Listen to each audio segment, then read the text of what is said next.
How you doing there, buddy? First, I'm Lance with Troops of Truckers, and I'm taking videos here once in a while. We call it Trucker Chat, and the idea is to find out from the mouth of a trucker, especially you. You're a vet, so you're a Marine, right?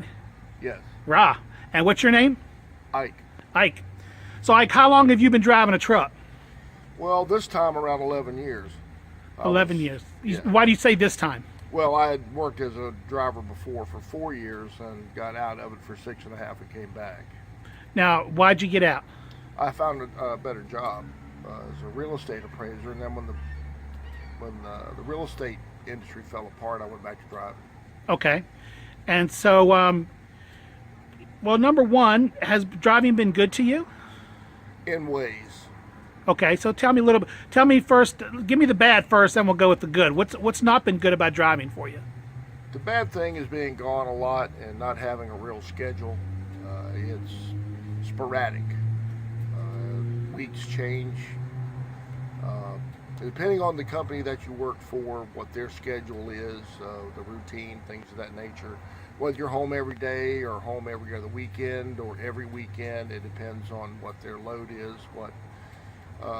that will kind of depend on what your lifestyle is. So when they're actually looking for their first job, that's probably one of the questions they want to ask, so they know up front. Everybody has to start out doing the legwork, being the mule pretty much, of having to do a lot of things that they're really not accustomed to, getting their foot in the door, learning how the industry works, and sometimes you have to work for a company that pushes you a little harder than others. It takes a little time to find a company that you're happy with. The only thing that I will say is that if a person is going to go to a company and work for them, they need to at least stay there 6 months. Because if they don't, then they get the reputation of being a seat jumper, someone who is not really going to put forth the effort, doesn't really understand the industry, and doesn't understand. It's kind of like playing cards. One day you've got a good hand, the next day it's not so good. You've got to be flexible and you've got to be willing to work. A lot of people want a job, they just don't want to work. And when you work for companies that rely on you to to be dependable, right, to show up on time, to deliver on time, that's what a customer's looking for. And if you can't do that, because of your own personal likes and dislikes, and this really is not the place for you. Now, tell me what some of the advantages are. What have you liked about it? I mean, money. The only real positive to this is money. You can make a good living out here for your family, to support those that rely on you. It's just, especially if you were in the military, you're used to being away for different periods of time or long periods of time sometimes. So you're a little more accustomed to it. People that have never experienced that really have a hard time being away from home. But if you can put those things together,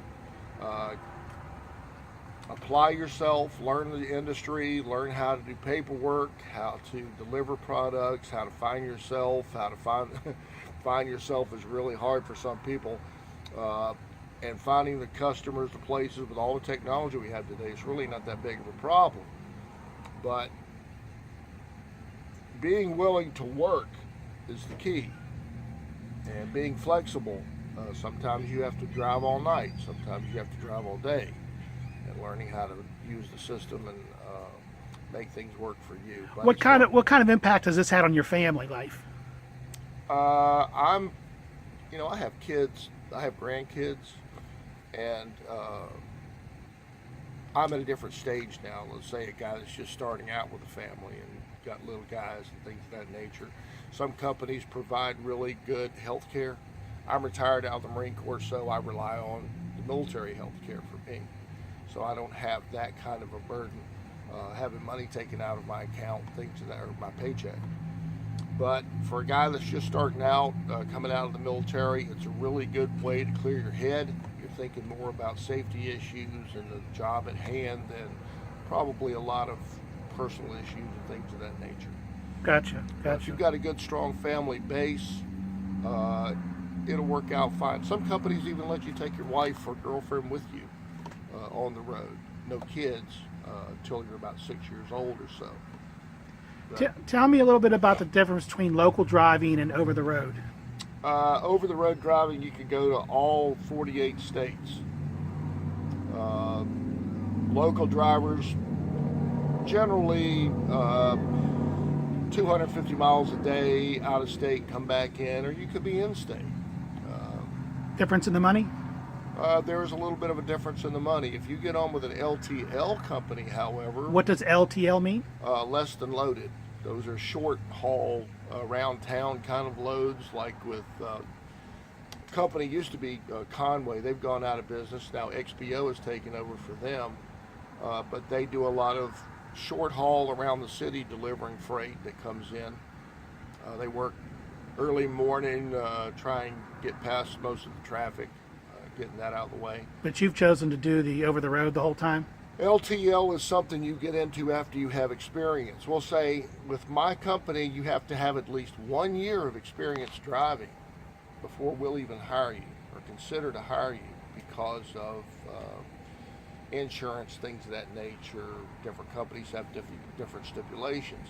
Some companies will train you to work for them, but you have to give them probably a year of work in order for them to cover your training expenses and things of that nature.